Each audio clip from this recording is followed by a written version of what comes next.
মির্চি নিবেদন গল্প gold mine. গল্প গোল্ড মাইন। বইটির সত্ত্ব আনন্দ পাবলিশার্স প্রাইভেট লিমিটেড কর্তৃক সংরক্ষিত। শুধু অর্জুন তোরে ভোগ করবে? হ্যাঁ দিব্যদা, দিব্যদা, দিব্যদা, আমি তোমার পায়ে পড়ি। কাল আমার পরীক্ষা, আমার এরকম সর্বনাশ। বলে দিস ওই অর্জুন রে, দেখবো সে কি করতে পারে। ঘর ভাড়া করে থাকবো, এই টাকায় কতদিন চলবে? আর বস্তিতে থাকতে বললে তুমি ওই 5 রকম অজাত কুজাতের সঙ্গে? তাহলে আরেকটা কাজ করতে পারেন। এখন তো আবার নতুন করে রিফিউজি আসছে, আপনারাও গিয়ে তাদের সঙ্গে মিশে শিয়ালদা স্টেশনে শুয়ে থাকুন। দণ্ডকারণ্য বা মানা ক্যাম্পে পাঠিয়ে দিতে পারে, ক্যাশ ডোলও পাবেন।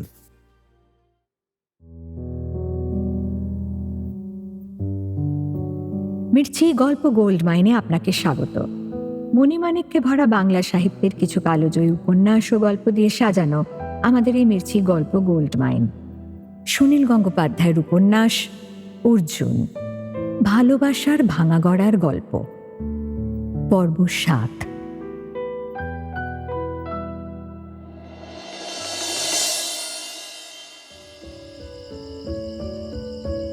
রাতের খাওয়া সেরে লাবণ্য পুকুরে যায় মুখ ধুতে। অন্ধকার ঘাটে তার পেছনে এসে দাঁড়ায় সুখেন।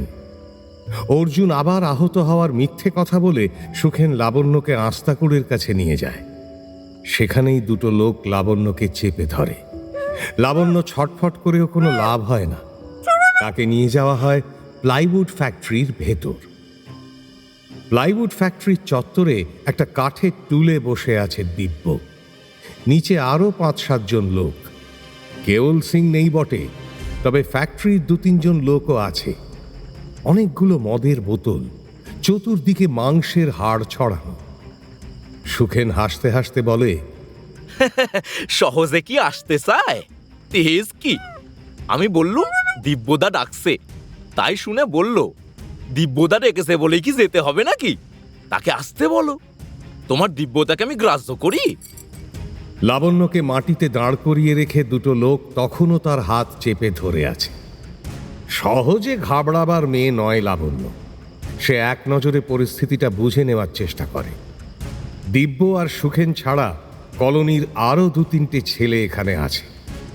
তাদেরও চোখ অস্বাভাবিক। এরাও মাংসলোভী। এরা লাবণ্যের সমবয়সী হলেও কখনো তার বন্ধু হয়নি, কখনো তাকে ভালোবাসতে চায়নি, শুধু লোভ করেছে। এক মনে সিগারেট টেনে যাচ্ছে দিব্য। চোখ দুটো অসম্ভব লাল। দিব্যর অসাধারণ বলশালী চেহারা এখন এই নেশাগ্রস্ত অবস্থায় তাকে ভয়ঙ্কর দেখাচ্ছে। লাবণ্য সুখেনের দিকে ফিরে তেজের সঙ্গে বলল, মিথ্যে কথা বলতে লজ্জা করে না? মিনিমুখ বাঁদর কোথাকার! কাল সকালে দেখব তোমারই একদিন কি আমারই একদিন। দেখলি দিব্য, দেখলি সোপা কি রকম? এই, ওর হাত ছেড়ে দে। বস লাবি, তোর সঙ্গে একটা কথা আছে। কেন বসবো? আমার কাল পরীক্ষা আছে। 5 মিনিট বস, 2-1টা কথা কমু। কথা থাকলে বাড়ি গিয়ে বলতে পারো না? কে বারণ করে?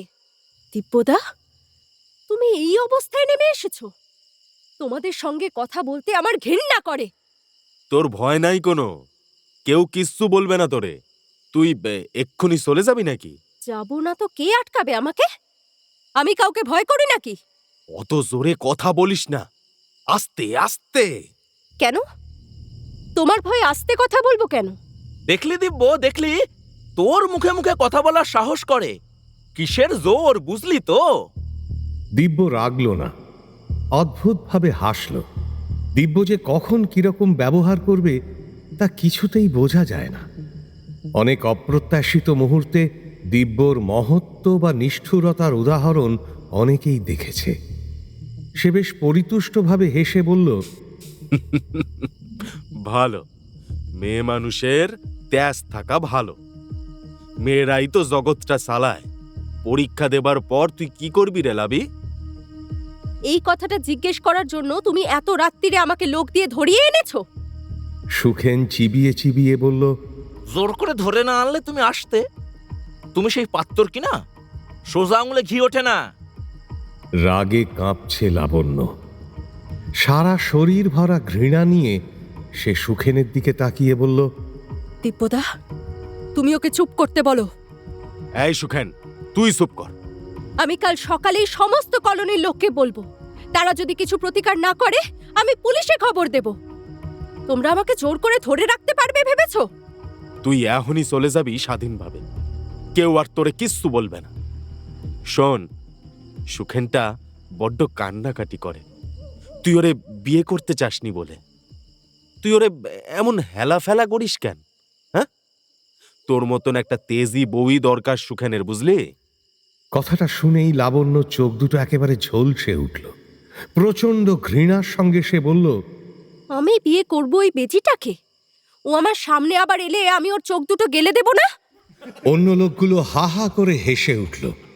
সুখেন আচমকা ছুটে গিয়ে ঠাস করে লাবণ্যর গালে একটা চড় মারল। দাঁতে দাঁত চেপে বলল, হারামজাদি, অর্জুনের সঙ্গে তোর বেশি পীড়িত না? দেখাচ্ছি আজ তোকে। প্রথমে বিমূঢ় হয়ে গেলেও লাবণ্য সুখেনকে একটা ধাক্কা মারতে যাচ্ছিল। তার আগেই দিব্য উঠে এসে সুখেনের ঝুঁটি ধরে এক ঝটকায় তাকে একটা মুরগির ছানার মতো মাটিতে ফেলে দিয়েছে। ফের একটা লাথি কষিয়ে সে বলল,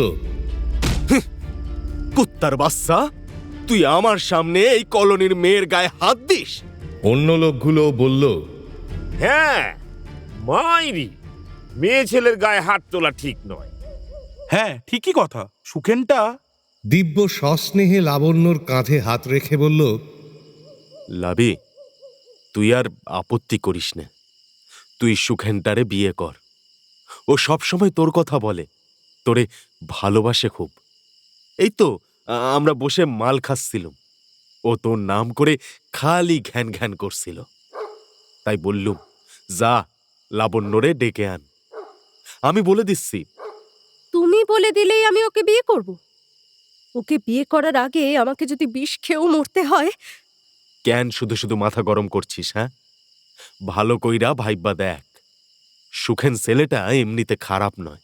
তোরে যখন এত কইরা চায়, তোকে সারাও আর কাউরে বিয়া করবে না। আমি তোর ভালোর জন্যই বলছি।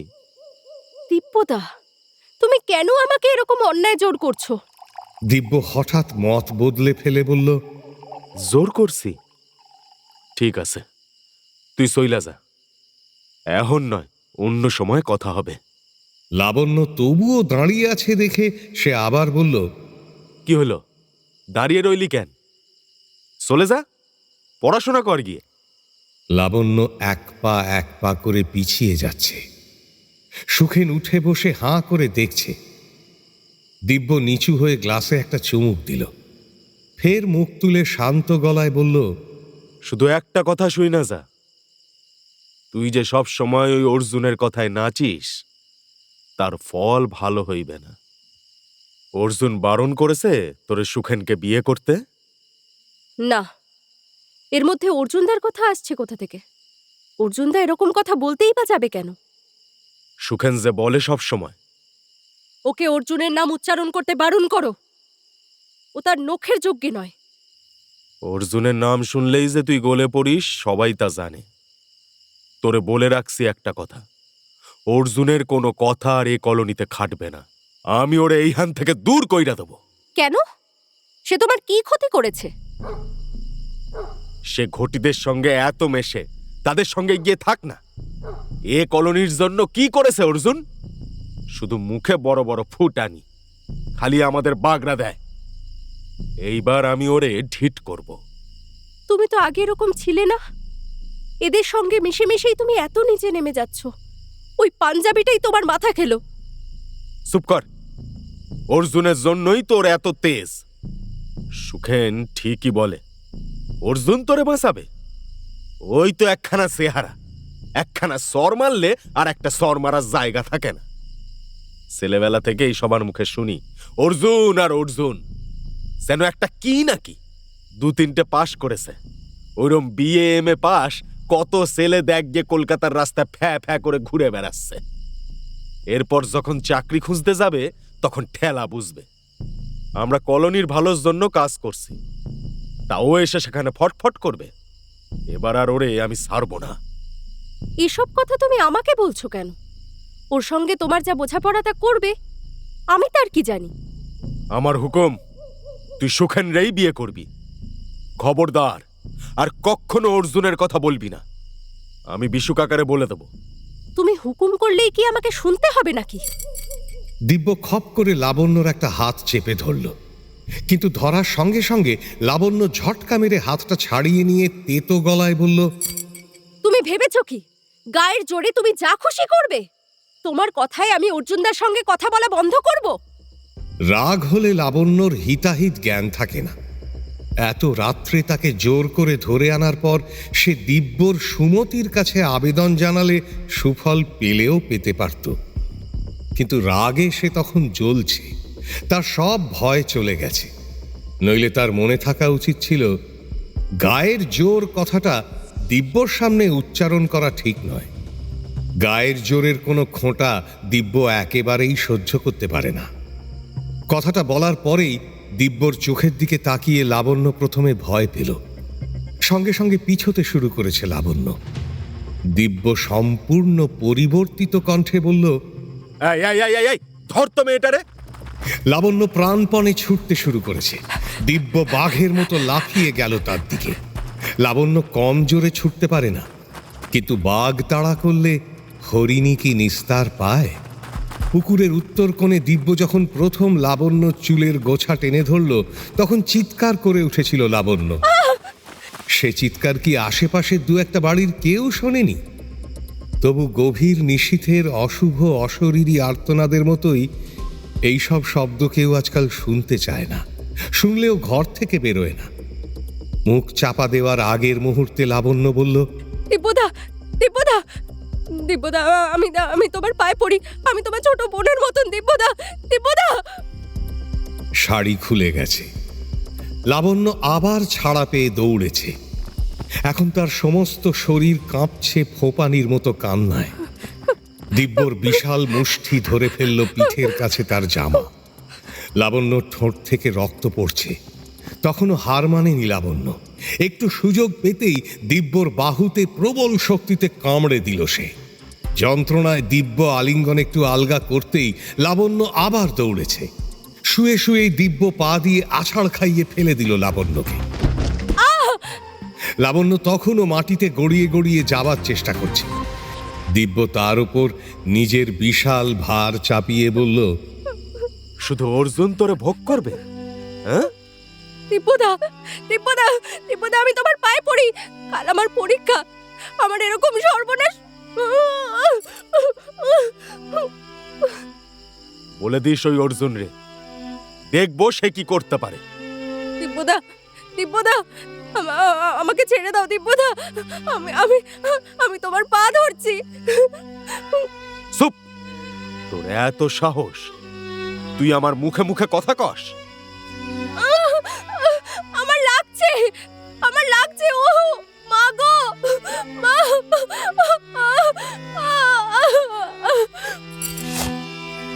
লাবণ্য আঁচড়ে কামড়ে সমস্ত শক্তি দিয়ে প্রতিরোধ করছে, গড়াগড়ি দিচ্ছে মাটিতে। কিন্তু দিব্যর শক্তির কাছে সে একটা পলকা খেলনার মতো। লাবণ্য চেঁচাতে যেতেই দিব্য বাঁ হাতে তার মুখ চেপে ডান হাতখানা ওপরে তুলে লাবণ্যর ঘাড়ে প্রচণ্ড একটা রদ্দা মারল। আঁক করে শুধু একটা শব্দ বেরোলো লাবণ্যর মুখ দিয়ে। আহত পশুর মতো কিছুক্ষণ ছটফট করে সে স্থির হয়ে গেল। দিব্যর দলবল দূর থেকে দেখছে। জ্যোৎস্না নিভে গেছে অনেকক্ষণ। ঘোলাটে অন্ধকারে ওদের একসার প্রেতের মতনই দেখায়। এখন কোনো বাড়ি থেকে কেউ জানলা খুলে ওদের দেখলে ভয়ে আর বাকি রাত ঘুমোতে পারবে না। খানিক বাদে দিব্য টলতে টলতে উঠে এলো। ওদের কাছে গিয়ে মানুষের কর্কশতম গলায় বলল, দেখোস কি? চল সালারা। ওরা আবার ঢুকে গেল প্লাইউড ফ্যাক্টরির চত্বরে। একটু পরে চুপি চুপি সুখেন ফিরে এলো সেখানে। মাটিতে হাঁটু গেড়ে বসে ফুঁপিয়ে ফুঁপিয়ে বলল, এ লাবি, ওঠ, বাড়ি যা। লাবি, লাবি, আমি মাপ চাইছি। আর কোনোদিন তোকে ঠোঁটের পাশ দিয়ে রক্ত গড়াচ্ছে লাবণ্যর। কোনো সাড়া নেই। চুলগুলো এসে পড়েছে মুখের ওপর। সুখেন আবার ধাক্কা দিয়ে বলল, ওঠ, বাড়ি যা। আমি আমি মাপ চাইছি, আর কোনোদিন এরকম হবে না। কেন দিব্যকে রাগাতে গেলি? রেগে গেলে ওর জ্ঞান থাকে না। ওঠ ওঠ, কাল তোর পরীক্ষা। আমি আর কোনোদিনও তোকে জ্বালাতন করবো না। ক্ষমা কর আমাকে।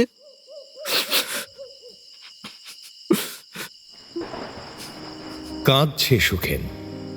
সে কান্নার মধ্যেও সত্যিকারের কোনো গভীরতা নেই।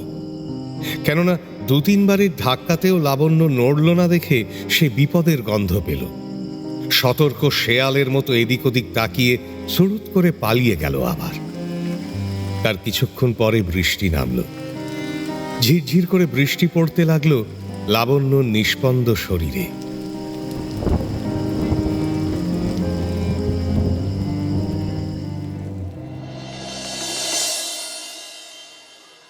কয়েকদিনের ব্যবধানে কলোনিতে কয়েকটা ঘটনা ঘটে গেল। কেমিস্ট্রি পরীক্ষা দিতে গিয়ে হলের মধ্যে অজ্ঞান হয়ে যায় লাবণ্য। লিখতে লিখতে একসময় সে হঠাৎ কলম থামিয়ে হাই টেবিলের ওপর কনুই রেখে মুখ ঢেকে ফেলে। তারপর অসম্ভব জোরে কান্না। কোনো উত্তর মনে আসছে না তার। অন্য সব মেয়েদেরও লেখা বন্ধ হয়ে গেল। ছুটে এলো গার্ডরা। লাবণ্য কারোর কথার কোনো উত্তর দিল না। কেউ তার শরীর স্পর্শ করা মাত্রই অজ্ঞান হয়ে ঢলে পড়ল মাটিতে। বাড়িতে কাউকে কিছু বলেনি, এক ফোঁটাও চোখের জল ফেলেনি। পরীক্ষার হলে ওইটুকুই যা কেঁদেছিল, তার কোনো উত্তর মনে আসছে না বলে। এর পরেও সে আর কাঁদেনি। কলেজ থেকে লোকেরা বাড়ি পৌঁছে দিয়ে গেল লাবণ্যকে। তখনও তার ভালো করে জ্ঞান ফেরেনি। বাকি পরীক্ষাগুলো সে আর দিতে পারল না। তার এত সাধের বিএসসি পরীক্ষা আর দেওয়া হলো না এবার। এরপর কয়েকদিন প্রচণ্ড জ্বরে ভুগল আর প্রলাপ বকতে লাগলো। সে সব প্রলাপই মৃত্যু সম্পর্কে। আমাকে আমাকে মেরে ফেলো, মেরে ফেলো আমাকে, একেবারে মেরে ফেলো না কেন? হ্যাঁ, মেরে ফেলো, মেরে ফেলো আমাকে। কিংবা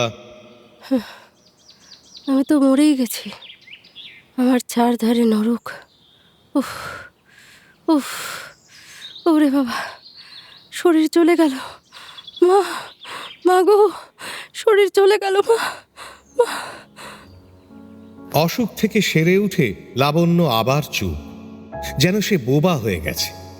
কারোর সঙ্গে একটাও কথা বলে না। অর্জুন দুদিন দেখতে গিয়েছিল ওকে, তার সঙ্গেও কথা বলেনি।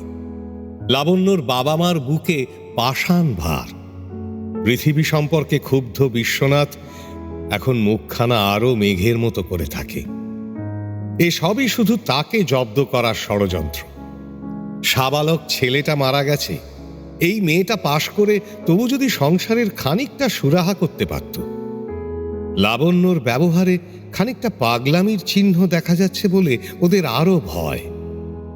গরিবের সংসারে সারা জীবন যদি একটা মেয়ে পাগল হয়ে থাকে, এই জন্য ওরা এখন উঠে পড়ে লাবণ্যর বিয়ে দেওয়ার জন্য লেগেছে। লাবণ্যর কথা ভেবে অর্জুন দুঃখ বোধ করে। মেয়েটা ভালো হতে চেয়েছিল, এই পরিবেশ থেকে উঁচুতে উঠতে চেয়েছিল, পারল না। এই ব্যর্থতার বেদনার তো কোনো তুলনা হয় না। তবে একদিন হয়তো সবাই ভুলে যাবে। অর্জুন বিশ্বনাথকে বলেছিল লাবণ্য চিকিৎসার জন্য তাকে সে একদিন অবনীশদার বাবার কাছে নিয়ে যেতে পারে, কিন্তু লাবণ্য কিছুতেই যাবে না। বরং সে অর্জুনের দিকে ভর্ৎসনার চোখে চেয়ে থাকে, যেন অর্জুনই কোনো গভীর দোষ করেছে লাবণ্যর কাছে। অর্জুন ঠিক করেছে সে আর এসব ব্যাপার নিয়ে একদম মাথা ঘামাবে না। তার তো কোনো সাহায্য করার ক্ষমতা নেই। সে লাবণ্যকে কি সাহায্য করতে পারে? অর্জুন এখন পড়াশুনোয় দ্বিগুণ মন দিয়েছে, পারতপক্ষে ঘর থেকে বেরোয় না। শুক্লা ঠিকই বলেছিল, পাশ করার পরেও পড়াশুনো করার কোনো মানে হয় না। অবনীশদার পীড়াপিড়িতে রিসার্চের কাজটা নিতে হয়েছিল, না নিলেই ভালো হতো। কবে যে এ পাঠ চুকবে। স্কলারশিপের টার্মও তো শেষ হয়ে এলো। অবনীশদার কাছ থেকে একটা টাইপরাইটার চেয়ে এনে দিনরাত খটাখট শব্দে থিসিস টাইপ করে সে। রাস্তা সংক্ষেপ করার জন্য কেওল সিং এখন কলোনির মধ্যে দিয়েই যাতায়াত করে। আগে সাধারণত বাইরের লোক কলোনির মধ্যে ঢুকত না। সেই প্রথম যুগে রেফিউজিদের স্বাস্থ্যবতী মেয়েদের খোঁজে কিছু লোক ঘুরঘুর করত। এখানকার ছেলেরা বাঁশ নিয়ে তাড়া করার পর সেই যে পালিয়েছে, আর কেউ এদিকে ঘেঁষে না। তবে কলোনির ছেলেদের মধ্যে সেই একতা আর নেই। তাছাড়া কেওল সিং এ কলোনির ৩-৪টে ছেলেকে চাকরি দিয়েছে, তার প্রতিপত্তিই আলাদা। সেই 5টি বাড়ির জমির ওপর কেওল সিং এর লোভ এখন চরমে উঠেছে। চায়ের পেটি বানাবার জন্য সে 27 লাখ টাকার একটা অর্ডার পেয়েছে, কিন্তু ফ্যাক্টরি বড় না করতে পারলে কিছুতেই আর ঠিক সময় মাল সাপ্লাই দেওয়া যাচ্ছে না। কেওল সিং এর প্রস্তাব মানা উচিত কি উচিত নয়, এই নিয়ে কলোনির লোকেদের মধ্যে প্রায়ই এখন ঝগড়া বাঁধে। যাদের বাড়ি ওই এলাকার বাইরে, তাদের ছেলেরা ওখানে চাকরি পাওয়ার লোভে আর কোনো কথা শুনতে চায় না। চাকরির আশ্বাসের চেয়ে বেশি মিষ্টি এখন আর কিছুই নয়। সবাইকে চাকরি দিয়ে তারপর গোটা কলোনিটাকে যদি ফ্যাক্টরি আর ব্যারাক বানিয়ে ফেলা হয়, তাতেও বোধহয় ওদের আপত্তি নেই। হারাধন কিংবা ধীরেন শিকদাররা কিছুতেই নিজস্ব মতামত গড়ে তুলতে পারে না, তাই তারা অর্জুনের কাছে আসে। কি করি কত অর্জুন, ওগো লগে তো আর পারন যায় না। অর্জুন নিরাসক্তভাবে উত্তর দেয়, আমি আর নতুন করে কি বলবো বলুন? আপনাদের বাড়িঘর আপনাদেরই ঠিক করতে হবে। কিছুই যে বুঝে উঠতে পারছি না। দিব্যটা ওদের সঙ্গে গিয়ে ফিরছে, ওর সঙ্গে শত্রুতা কইরা কেউ কি এখানে টিকতে পারুম? কি যে করি এখন, কোথায় যাই? কে আমাকে আশ্রয় দিবা? ক কলোনির কেউই জায়গা দিমু না কইছে। আচ্ছা ও বাবা অর্জুন, গভর্নমেন্টের কাছে বাপ তুমি এখন পিটিশন দাও না। কি ভাষায় এই পিটিশন লিখতে হবে তা আমি জানি না জ্যাঠামশাই। তুমি জানো না, তাহলে আর কে জানবে? মিনিস্টারের সাথে তোমার সেনা নাই? মিনিস্টারদের বেয়ারাদেরও আমি চিনি না, তারাও আমার চেয়ে বড় দরের মানুষ। আরে ওরা 1000 টাকা লোভ দেয়, শেষে কিছুই পাবো না। আচ্ছা কও দেখি, নিয়া নিমু না টাকাটা? তাই নিন তাহলে। তুমি কি কও অর্জুন, এটা কি কইলা? টাকা নিয়া শেষে এখন কোথায়? জ্যাঠামশাই, আমি কি সবকিছু জানি? আমি তা কি করে জানবো বলুন? টাকা পেলে আপনারা বস্তিতে ঘর ভাড়া করে থাকতে পারেন। ঘর ভাড়া করে থাকবো? এই টাকায় কতদিন চলবে? আর বস্তিতে থাকতে বললে তুমি ওই 5 রকম অজাত কুজাতের সঙ্গে? তাহলে আরেকটা কাজ করতে পারেন। এখন তো আবার নতুন করে রিফিউজি আসছে, আপনারাও গিয়ে তাদের সঙ্গে মিশে শিয়ালদা স্টেশনে শুয়ে থাকুন। দণ্ডকারণ্য বা মানা ক্যাম্পে পাঠিয়ে দিতে পারে, ক্যাশ ডোলও পাবেন। ধীরেন শিকদারের চোখে জল এসে যায়। হারাধন বোকার মতো ফ্যালফ্যাল করে তাকিয়ে থাকে এবং অভ্যেসবশত অর্জুনের সিগারেটের প্যাকেটটা নিজের পকেটে ভরে নেয়। ধীরেন চোখের জল মুছে বললেন, অর্জুন, তুমিও শেষে এই কথা বললে? তুমি ছিলে আমাদের বল ভরসা। এতদিন এখানে সবাই মিলে সুখে দুঃখে আছি, আর এখন কেওল সিং আমাদের তাড়িয়ে দেবে? কলোনির কেউ কিচ্ছু বলবে না? যদি মরতেই হয় তোমাদের কাছাকাছি থেকে মরবো, এইটুকু সাধ ছিল। অর্জুন উঠে দাঁড়িয়ে বলে, আমি তো বলেই দিয়েছি আমার কথা যদি শোনেন তাহলে কেউ কিছুতেই 1 ছটাক জমিও ছাড়বেন না, কিছুতেই না। অর্জুন এখন সবসময় বিষণ্ণ ম্লান হয়ে থাকে। এই সমস্যাটা তাকে কুরে কুরে খায় সবসময়, অথচ সে কোনো পথ দেখাতে পারছে না। কলোনির মানুষের মধ্যে যে একতা নষ্ট হয়ে গেছে, এটাই তাকে বেশি পীড়া দেয়। এমনকি নিশি ঠাকুরদা, যার বুদ্ধি বিবেচনার ওপর অনেকে নির্ভর করত, তিনিও আর দিব্যর বিরোধিতা করতে চান না। অর্জুন এখন অবনীশদার বাড়িতে গেলে আর শুক্লার সঙ্গে দেখা করে না। শুক্লার ঘরের ওই ফুরফুরে আনন্দের জগতে সে আর নিজেকে খাপ খাওয়াতে পারবে না। যশোরের সেই হাঁটাপথ থেকে সে যাদের সঙ্গে আছে তাদের মধ্যেই একদল মানুষ আজ চরম বিপদের সম্মুখীন, অথচ সে কিছুই করতে পারছে না। অবনীশ অর্জুনকে জিজ্ঞেস করেন, কি অর্জুন, তোমাকে আজকাল এত অন্যমনস্ক দেখি কেন? প্রেমে টেমে পড়েছ নাকি? উত্তর না দিয়ে অর্জুন শুধু ফ্যাকাশে ভাবে হাসে। অবনীশদাকে তাদের নিতান্ত ঘরোয়া সমস্যার কথা বলে কি হবে? অবনীশদার কাছ থেকে সে অনেক উপকার পেয়েছে, আর ওকে বিব্রত করার কি দরকার? তবুও শেষ পর্যন্ত অবনীশদার কাছে মোটামুটি সমস্যাটা সে না বলে পারে না। অবনীশদা সব ব্যাপারটা ঠিক বুঝতে পারেন না। জমির অধিকারের এসব খুঁটিনাটি নিয়ে তিনি কখনো মাথা ঘামাননি। তবুও তিনি বলেন, রিফিউজি রিহ্যাবিলিটেশন ডিপার্টমেন্টে আমার এক বন্ধু আছে, ওখানকার ডেপুটি ডাইরেক্টর বোধ হয়। তারই সঙ্গে দেখা করো না, যদি কিছু হয়।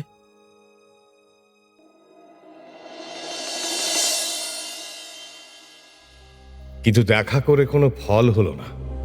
রেফিউজি রিহ্যাবিলিটেশনের মিস্টার চক্রবর্তী একেবারে পাক্কা সাহেব, ইংরেজিতে ছাড়া কথাই বলেন না প্রায়। অর্জুনের পরিচয় অবনীশের চিঠিতেই লেখা ছিল, সুতরাং শিক্ষিত ছেলে যখন, এর কাছে তার ইংরেজি জলুস না দেখাবার তো কোনো মানেই হয় না। অন্য সময় অর্জুন এই ধরনের লোকেদের কোনো না কোনোভাবে অপমান না করে ছাড়ে না, কিন্তু এখন তার সেরকম মেজাজ নেই। সে সাহায্য নিতেই এসেছে। মিস্টার চক্রবর্তী অবশ্য সাহায্য করার চেষ্টা করলেন। অ্যাসিস্ট্যান্টের কাছে ফাইল চেয়ে পাঠালেন। অ্যাসিস্ট্যান্ট আবার ডাকলেন বড়বাবুকে, বড়বাবু ডাকলেন রেফারেন্স সেকশনের ইনচার্জকে, তিনি ডাকলেন রেকর্ড সাপ্লায়ারকে। তখন জানা গেল রেকর্ড সাপ্লায়ার চা খেতে গেছে। তখন মিস্টার চক্রবর্তীও অর্জুনকে চা খাওয়ালেন এবং কথায় কথায় ভিয়েতনাম বিষয়ে আলোচনা তুলে ফেললেন। এমএসসিতে ফার্স্ট ক্লাস ফার্স্ট একটা ছেলেকে তিনি তার জ্ঞানের বহর দেখাবার সুযোগ ছাড়বেন কেন? তার কোন কোন আত্মীয় বা বন্ধু কবে কোন পরীক্ষায় স্ট্যান্ড করেছে সে কথাও জানাতে ছাড়লেন না। অ্যানাদার আনঅথরাইজড কলোনি, ল্যান্ডলর্ডের সঙ্গে নেগোসিয়েশন চলছে। অবশেষে ফাইল আসবার পর ভুরু কুঁচকে তিনি বললেন, কম্পেনসেশনের ব্যাপারটা ফাইনালাইজ করতে পারলেই তবে আর বেশি দেরি লাগবে না। সেন্ট্রাল থেকে প্রেশার দিচ্ছে, আমাদের উইদিন এ ইয়ার সব ফাইনালাইজড করে ফেলতে হবে। ল্যান্ডলর্ড টাকাটা অ্যাকসেপ্ট করলেই করতে হবেই একদিন না একদিন। তখন আপনারা পাকাপাকি রাইট পেয়ে যাচ্ছেন। আরে মশাই, অনেক রিফিউজিতে এই তালে ভালো ভালো জমি পেয়ে যাচ্ছে। এই তো আনোয়ার শাহ রোডেই একটা কলোনি অথরাইজড হয়ে গেল, ওখানে জমির দামটা একবার ভাবুন। কিন্তু রাইট পাবার আগেই যদি কেউ উচ্ছেদ করার চেষ্টা করে?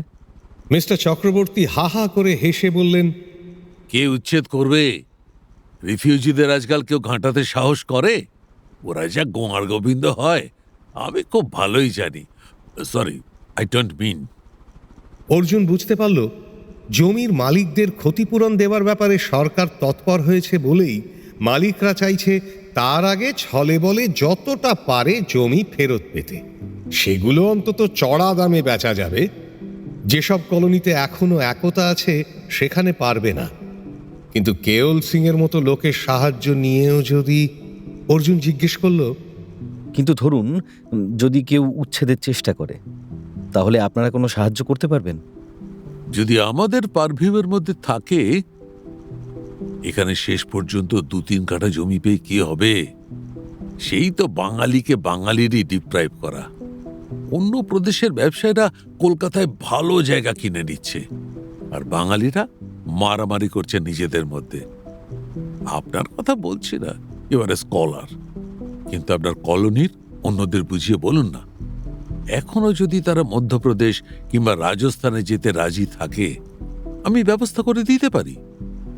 বাঙালি রিফিউজিদের উচিত অন্য প্রদেশের জমি যতটা পারে দখল করে নেওয়া। এই তো সুযোগ। এটা আপনাকে আমি কনফিডেন্সিয়ালি বলছি। আমি পার্সোনালি কলকাতার আশেপাশে আর এত কনজেশন চাই না, কিন্তু এরা যদি অন্য প্রদেশে যায়, আই ক্যান অলওয়েজ। অর্জুন বলে, আপনাকে যদি বলা হয় কলকাতার বাড়ি ছেড়ে দিয়ে মধ্যপ্রদেশের জঙ্গলে গিয়ে জমি চাষ করতে, তখন আপনি যাবেন? তাহলে এত লেকচার মারছেন কেন? এটা কি ভিখিরি না আপনার দয়ার পাত্র? কিন্তু অর্জুন তা বলল না। সে এখানে ঝগড়া করতে আসেনি, তবে এ কথাও সে বুঝতে পারল আপাতত এখান থেকে সাহায্য পাওয়ার কোনো আশা নেই। অত্যন্ত বিরক্তভাবে বাড়ি ফিরে অর্জুন মাকে বলল, মা চলো আমরা এই কলোনি ছেড়ে চলে যাই, আমার আর এখানে ভালো লাগছে না। সে কি কথা? হঠাৎ কোথায় যাবি? যেখানে হোক, আমাদের ইউনিভার্সিটির কাছাকাছি একটা ফ্ল্যাট যদি পাই। তুই যদি ভালো বুঝিস তবে তাই হবে, কিন্তু হুট করে ঝোঁকের মাথায় কিচ্ছু করিস না। না, আমি মন ঠিক করে ফেলেছি, কাল থেকে আমি বাড়ি খুঁজব। অর্জুন যে রেফিউজি রিহ্যাবিলিটেশন দপ্তরে গিয়েছিল এটা কি করে যেন কেওল সিং ঠিক জানতে পেরে গিয়েছিল, কেননা পরদিনই সে রাস্তায় অর্জুনকে শুনিয়ে একটা বিদ্রূপের মন্তব্য করল, ওরা সব খবর রাখছে। দুদিন বাদেই কলোনিতে আগুন লাগলো, বেছে বেছে ঠিক সেই 5টা বাড়িতে একসঙ্গে। অর্জুনদের দেশের বাড়িতে আগুন লাগার ফলেই তাদের দেশত্যাগ করতে হয়েছিল। অর্জুন আবার সেই আগুন দেখল। মাঝরাত্রে প্রচণ্ড চিৎকারে ঘুম ভেঙে যাওয়ায় অর্জুন দেখল পুকুরের ওপারের বাড়িগুলোতে দাউ দাউ করে জ্বলছে আগুন। আগুন আগুন আগুন লেগেছে, আগুন আগুন লেগেছে, আগুন লেগেছে, ওরে আমাদের সব পুইরা গেল রে। ওরে জল দে, ওরে জল দে, কে কোথায় আছিস জল দে। আমরা যে আবার পথে বসলাম। প্রথম ঘুম ভাঙা বিস্ময় অর্জুন ঠিক বুঝতে পারেনি। তার মনে হয়েছিল পৃথিবীতে বুঝি মহাপ্রলয় শুরু হয়ে গেছে। তারপর সে খালি গায়েই ছুটে গেল। এখানে আগুন লাগলো কি করে? কি রে? হ্যাঁ, আগুন লাগাবার জন্য কাউকে দায়ী করা যাবে না। প্লাইউড ফ্যাক্টরি তালাবন্ধ, সেখানে একটা লোকও নেই, এমনকি ওদের নাইট গার্ডও উধাও। দিব্য দুদিন আগে কোম্পানির কাজে দুর্গাপুর গেছে, সে কথা সবাই জানে। সপ্তাহ দুয়েক ধরে সুখেনকে তো আর দেখতেই পাওয়া যাচ্ছে না। সে কোথায় গেছে কেউ জানে না। কিন্তু পেট্রোল বা কেরোসিন ঢেলে না দিলে এরকম আগুন তো লাগতে পারে না। একসঙ্গে ঠিক এই 5টা বাড়িতে। অনেক চেষ্টা করেও কিছুই বাঁচানো গেল না। কেউ শৃঙ্খলা মানতে চায় না। অর্জুন চেষ্টা করেছিল পুকুর থেকে কয়েকজন মিলে লাইন দিয়ে বালতি করে জল আনা, কিন্তু সবাই একসঙ্গে ছুটোছুটি করে, কোনো কাজই হয় না। বাড়িগুলো ছাইয়ের স্তূপ হয়ে গেল। সামান্যই জিনিসপত্র ওদের, বাঁচল আরও সামান্য। কেউ মরেনি অবশ্য, তবে ধীরেন শিকদারের একমাত্র ছেলেটির পা দুটো ঝলসে গেছে। ওরে আমার সাওয়ালের পা দুটো জ্বলে গেল রে, তোরা কিছু কর। বাড়ি থেকে একবার বেরিয়ে এসেও শাড়িগুলো বাঁচানোর লোভে পূর্ণিমা আবার আগুনের মধ্যে ঢুকেছিল। তার মুখে আগুনের ঝাপটা লেগেছে বলে সে এমন ডুকরে কাঁদতে লাগলো যে তাকেও হাসপাতালে পাঠাতে হলো ধীরেন শিকদারের ছেলের সঙ্গে। কলোনিটা লোকে লোকারণ্য, গোলমাল চেঁচামেচি কান্নায় কান পাতা যায় না। বাঙালরা আস্তে কথা বলতে জানে না, আস্তে কাঁদতে জানে না, তারা সব ব্যাপারেই চেঁচায়। এই যে আমাদের ঘর বাড়ি চলে গেল, এবার কি হবে? সব ডকুমেন্ট পুইরা ছাই হয়ে গেছে, আর অবশিষ্ট কিছু নাই। দূর দূর থেকে মানুষ ছুটে এসেছে আগুনের খবর পেয়ে। নাগের বাজারে একটা সারা রাতের যাত্রা হচ্ছিল, সেখানকার দর্শকরাও সেই পালা ফেলে ছুটে এসেছে এই অগ্নিযাত্রা দেখতে। মিউনিসিপ্যালিটির কমিশনার, স্থানীয় এমএলএও দলবল নিয়ে ঘুরে গেলেন শেষ রাতে। সরকারের কাছ থেকে হুমকি দিয়ে টাকা আদায় করে এদের সাহায্য করার প্রতিশ্রুতি দিয়ে যেতেও কার্পণ্য করলেন না। এখানকার এমপি অত্যন্ত মহানুভব। তিনি এখানে নেই অবশ্য, দিল্লিতে। তবু তাঁর পক্ষ থেকেও এলেন কয়েকজন এবং বললেন, আজকের এই সংকটময় মুহূর্তে দাঁড়িয়ে আমরা এই প্রতিশ্রুতি দিচ্ছি যে আপনাদের নতুন করে বাড়ি বানাবার সাহায্য বাবদ এমপির নিজস্ব তহবিল থেকে 201 টাকা করে দেওয়া হবে। আশেপাশের পাকা বাড়ির লোকেরা বলা বলি করছে, বুঝলে ভাইয়া, রিফিউজিরা এমনিতেই বড্ড নোংরা। এক ঘরে গালাগালি করে থাকে, স্বাস্থ্য রক্ষার সামান্য নিয়মটুকু জানে না।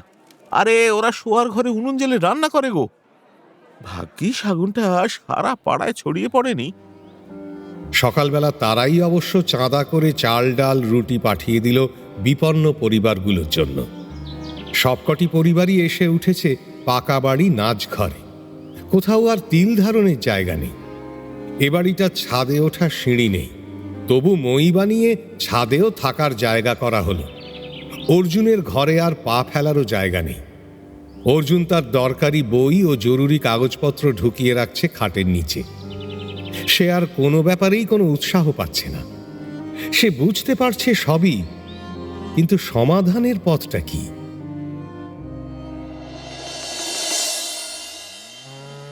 দিব্য ফিরল পরদিন সকাল 10টার সময়। দুর্গাপুর থেকে ফিরছে। তার পরনে কোম্পানির দেওয়া পোশাক। প্লাইউড ফ্যাক্টরিতে সে কেয়ারটেকারের চাকরি পেয়েছে, গুরুত্বপূর্ণ পদ। দিব্যর ফর্সা রং, বলশালী চেহারা, খাকি পোশাকে তাকে হঠাৎ গোরা সৈনিকের মতো দেখায়। কলোনিতে ঢোকার মুখেই দিব্য সব শুনেছে। তার মুখখানা গম্ভীর, থমথমে। সে এখন তার বাড়িতে যাচ্ছে জামা কাপড় ছাড়তে। পাশে তার দুজন চেলা। দিব্যকে দেখেই অর্জুন বারান্দা থেকে নেমে এলো। দিব্যর হাত ধরে বলল, দিব্য, দেখলি তো আমি বলেছিলাম কিনা সবাই এক হয়ে না থাকলে। হাত ছাড়িয়ে নিয়ে দিব্য শান্ত অথচ দৃঢ় গলায় বলল, তোর জন্যই তো হলো এইরকম। তোর জন্যই আজ এতগুলো লোকের এই অবস্থা। আমার জন্য? হ্যাঁ, তাছাড়া কি? তুই ওদের বলেছিলি বাড়ি না ছাড়তে। তুই ওদের কোনো প্রোটেকশন দিতে পেরেছিস? তোর কথা না শুনলে ওরা তবু কিছু টাকা পেত, জিনিসপত্রগুলো বাঁচত। অর্জুন আর ধৈর্য রাখতে পারল না। প্রচন্ড জোরে চেঁচিয়ে বলল, কিন্তু ওদের বাড়ি ছাড়তেই বা হবে কেন? মামার বাড়ি রাবদার, আর সবাই থাকবে, শুধু ওরাই বাড়ি ছাড়বে? গুন্ডামি করলেই হলো। দিব্য তবুও শান্তভাবে বলল, চেঁচাচ্ছিস কেন? আমি চেঁচানো পছন্দ করি না। দিব্য, তুই যদি এখনো মাথা ঠান্ডা করিস, তুই যদি ওদের সাহায্য না করিস। আমার এর মধ্যে জড়াচ্ছিস কেন? আমি এর কিচ্ছু জানি না। শান্তিলতা বারান্দা থেকে দেখলেন দিব্য আর অর্জুনের কথা বলা। শুনতে পেলেন না কিছু, তবু কি একটা অশুভ আশঙ্কায় তার বুক কেঁপে উঠল। বয়স্করা মুহ্যমান হয়ে বসে আছে, মেয়েরা তখনও কাঁদছে মুচড়ে মুচড়ে। বাচ্চারা গেছে পোড়া ছাইয়ের মধ্যে কিছু পায় কিনা খুঁজে দেখতে। হঠাৎ বাচ্চারা চেঁচামেচি করে ফিরে এলো। ওদের ওখান থেকে তাড়িয়ে দিয়েছে। পোড়া জায়গায় নাকি অনেক লোক। কার্তিক, কানাই আর বিশ্বেশ্বর নামের 3টে ছেলেকে নিয়ে অর্জুন ব্যাপারটা দেখতে গেল। বুড়োরাও এলো পেছন পেছন। এসে দেখল একটা নতুন ব্যাপার শুরু হয়েছে। গোটা 10-12 মিস্ত্রি পুরনো ইট দিয়ে দেয়াল গাঁথতে শুরু করেছে। আর কিছু লোক পরিষ্কার করছে পোড়া ছাই মাটি। বাগান থেকে উপড়ে ফেলছে গাছগুলো। তাদের তত্ত্বাবধান করছে স্বয়ং কেওল সিং। তার পাশে 2জন বন্দুকধারী পুলিশ কনস্টেবল। ঝপাঝপ কাজ হচ্ছে। এর মধ্যেই গাঁথা হয়ে গেছে হাঁটু সমান দেওয়াল। অর্জুন কেওল সিংকে জিজ্ঞেস করল, এটা কি হচ্ছে কি? দাড়িতে হাত বোলাতে বোলাতে গম্ভীরভাবে উত্তর দিল কেওল সিং, এ জমি দত্তবাবুর কাছ থেকে আমারা লিজ নেওয়া আছে। এ আমার জমি আছে, খালি পেয়েছি তাই দেওয়াল তুলছি। কার্তিকের নিজেদের বাড়ি পুড়ে গেছে। সে বলল, শালা তোমার জমি না তোমার বাপের জমি? কেওল সিং হিংস্রভাবে বলল, চুপ কর উল্লু। তবে কি তোর বাপের জমি আছে? তোর কোন বাপ? মিষ্টি কথা বলাই ছিল কেওল সিং এর টেকনিক। এখন সে হিংস্র দাঁত নখ বার করছে প্রকাশ্যে। এখন সে জোর পেয়ে গেছে, এমনকি পুলিশি পাহারা পর্যন্ত। তা বলে আপনি আগুন লাগিয়ে বাড়ি পুড়িয়ে এদের জমি কেড়ে নেবেন? দেশে কি আইন নেই নাকি? কেওল সিং তীব্র চোখে তাকালো অর্জুনের দিকে। তার দৃষ্টিতে রাজ্যের ঘৃণা। এই ছেলেটা বাগড়া না দিলে সে অনেক আগেই শান্তিপূর্ণভাবে জমিটা নিয়ে নিতে পারত। খরচও কম পড়তো অনেক। এই এক লিখনে পড়নেওয়ালা কমিউনিস্ট। সাবধানে বাতচিত করবেন। আমি আগুন লাগিয়েছি না আপনি আগুন লাগিয়েছেন? কে বলতে পারে আপনি আগুন লাগাননি? আইন দেখাচ্ছেন তো যান না কোর্টে। অর্জুন বুঝতে পারল শুধু শুধু এখানে দাঁড়িয়ে তর্কাতর্কি করে কোনো লাভ নেই। মাথা ঠান্ডা রাখতে হবে। এটা এমনই একটা উদ্ভট আজগুবি অন্যায় হচ্ছে যে এটা কিছুতেই সম্ভব হতে পারে না। এর প্রতিকার আছেই আছে। আপনি দেওয়াল গাঁথার কাজ বন্ধ রাখুন, আমি থানায় যাচ্ছি।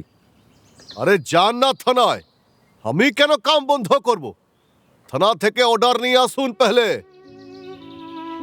স্নান খাওয়া না করেই অর্জুন কয়েকজনকে সঙ্গে নিয়ে চলে গেল থানায়। ফিরে এলো প্রায় 3 ঘন্টা বাদে। থানা এখান থেকে বেশ খানিকটা দূরে, সবসময় সেখানে ভিড়। তাছাড়া সে তো আর ওখানে কারো চিঠি নিয়ে যায়নি, সহজে পাত্তা পাবে কেন? বেশ কিছুক্ষণ ধরে তার কথা কেউ শুনলই না। শেষ পর্যন্ত অর্জুন বাধ্য হয়ে ইংরেজি বলা শুরু করলো গরম ভাবে। সবাই নির্ভেজাল বাঙালি, কিন্তু গুরুত্ব বোঝাবার জন্য ইংরেজি ছাড়া উপায় নেই। তার মতো একটা 25-26 বছরের ছেলের শুধু ক্রিমিনাল হওয়ারই যোগ্যতা আছে। সে যদি কোনো অভিযোগ জানাতে আসে, তাহলে সেটা যথেষ্ট অবিশ্বাস ও অবহেলার সঙ্গেই শুনতে হয়। তবে ইংরেজি বললে সে আলাদা কথা। টানা নির্ভুল ইংরেজি যে বলতে পারে, তার কথা না শুনলে চলে না।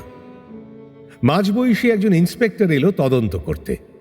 পুলিশের গাড়ি করে পুলিশ সঙ্গে নিয়ে ফেরায় কলোনিতে অর্জুনের সম্মান আবার খানিকটা বেড়ে গেল। একমাত্র সেই পুলিশের সঙ্গে সমান সমানভাবে কথা বলতে পারে।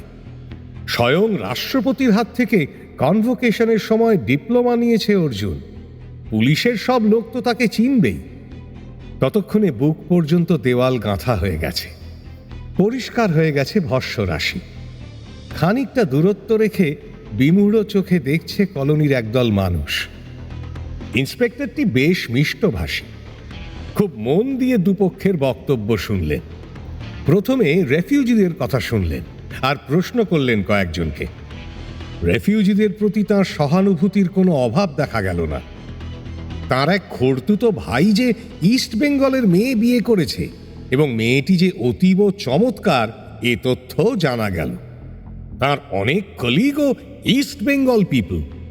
দেওয়ালের ইঁট আর গাঁথনি তিনি হাত দিয়ে টিপে টিপে পরীক্ষা করে দেখলেন পর্যন্ত। তারপর প্লাইউড ফ্যাক্টরির চত্বরে চেয়ারে বসে শুনলেন কেওল সিং এর বক্তব্য, দেখলেন কাগজপত্র। কেওল সিং এর আনানো কোল্ড ড্রিঙ্কস তিনি প্রত্যাখ্যান করে দিলেন সরাসরি। সিগারেটও খেলেন নিজের পকেটের প্যাকেট থেকে। সব দেখাশোনার পর তিনি অর্জুনকে বললেন, আপনি তো ভাই শিক্ষিত ছেলে, আপনার বোঝা উচিত ছিল এটা আমাদের এখতিয়ারের ব্যাপার নয়। ফৌজদারি কেস হয় না। জমি সংক্রান্ত ব্যাপার, এ নিয়ে আপনারা আদালতে দেওয়ানি মামলা করতে পারেন। আপনারা বলেছেন এখানে আগে 5টা ঘর ছিল আপনাদের, কিন্তু ওর কাছে পুরনো তারিখ দেওয়া যে লিসে কাগজপত্র আছে, তাতে এই জমি ওর নামে 10 বছরের লিজ দেখানো। এখন দেখতে হবে অরিজিনাল বাগান বাড়িটায় এরিয়া কতখানি ছিল, এই জমিটা তার ভেতরে না বাইরে, আপনাদের এখানে কতগুলো পরিবার, তাদের ভ্যালিড কাগজপত্র, এই সব খুঁটিনাটি। তাহলে এরকম একটা জল জ্যান্ত মিথ্যে? একটা ভালো উকিল ধরুন, মিথ্যেটাকে আগে প্রমাণ করুন, কোর্টে যান। কোর্ট থেকে যদি ইনজাংশন আনতে পারেন, তাহলে দেয়াল তোলা বন্ধ হতে পারে। আর আগুন লাগাবার ব্যাপারে কাউকে সন্দেহ করে যদি ডায়েরি করতে চান তো করতে পারেন। তবে বড্ড দেরি হয়ে গেছে। সব সাফ সুফ হয়ে যাওয়ার পর। যাওয়ার সময় ইন্সপেক্টরটি অর্জুনের কাঁধ চাপড়ে বলে গেলেন, আপনি একটা ব্রাইট ইয়াং ম্যান, কখনো কোনো সাহায্যের দরকার হলে আমাদের জানাতে হেসিটেট করবেন না। Don't hesitate. হ্যাঁ? ইন্সপেক্টরটি অতি নিপুণ অভিনেতা। কেওল সিং এর সঙ্গে যে তাঁর এবং তাঁর থানার আগে থেকেই ভালো রকম বোঝাপড়া আছে, সে কথা কিছুতেই বুঝতে দিতে চান না। কিন্তু মানুষ আজকাল অনেক চালাক হয়ে গেছে। কোর্টে গিয়ে যে কোনো লাভ হবে না, এ কথা অর্জুন ভালো মতনই জানে। একটা শিশুরও বোঝা উচিত, সরকারের নৈতিক দায়িত্ব ও পরোক্ষ স্বীকৃতির জন্যই তারা এই বাগান বাড়িতে আছে। কিন্তু কারোরই তো কোনো পাকাপাকি দলিল নেই, সরকার এখনো দেয়নি। দলিল দস্তাবেজ ছাড়া আদালতে তো মামলা চলে না। তারা কারোর মনুষ্যত্বের কাছে আবেদন জানাতে পারে, কিন্তু আইন নির্লিপ্ত, সেখানে হৃদয়ের স্থান নেই। তাছাড়া আইনের অধিকার একটা মূল্যবান সামগ্রী, গরিবের নাগালের বাইরে। কোনো দেওয়ানি মামলাই 3-4 বছরের আগে শেষ হয় না। তবু প্রবীণদের পীড়াপিড়িতে অর্জুন একজন উকিলের কাছে পরামর্শ নেওয়ার জন্য গেল। অর্জুনের আর এসব ভালো লাগছে না, অথচ এড়াবারও উপায় নেই। ভীষণ ক্লান্ত লাগছে তার। স্থানীয় প্রতিষ্ঠাপন্ন উকিলের বাড়িতে ওদের অনেক সময় কেটে গেল। উকিল ভদ্রলোক ওদের বিশেষ কোনো আশ্বাস দিতে পারলেন না বটে, কিন্তু তিনি আগামী ইলেকশনে দাঁড়াবার কথা ভাবছেন বলে ওদের সঙ্গে এই বিষয়ে বিস্তৃত আলোচনা করলেন। দারুণ উৎসাহ তাঁর। তাঁর মতে, এরকম একটা দুটো ঘটনা দেখলেই তো চলবে না, রিফিউজি সমস্যাটার একেবারে মূলে আঘাত করতে হবে। তা তো হবে, কিন্তু তার আগে এই লোকগুলো আপাতত বাঁচবে কি করে?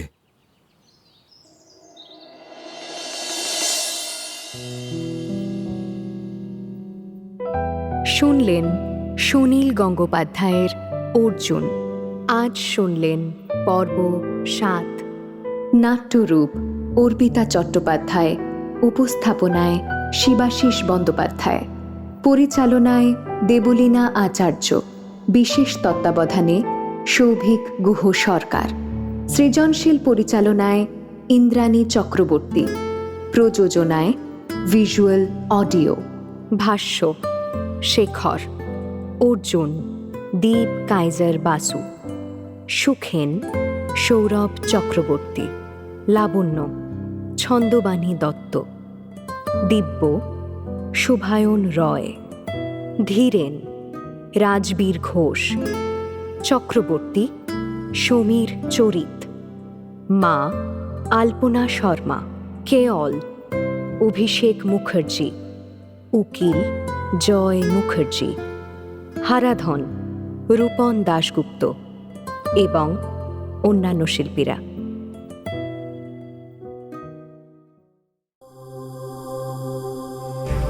মির্চি নিবেদন, গল্প গোল্ড মাইন।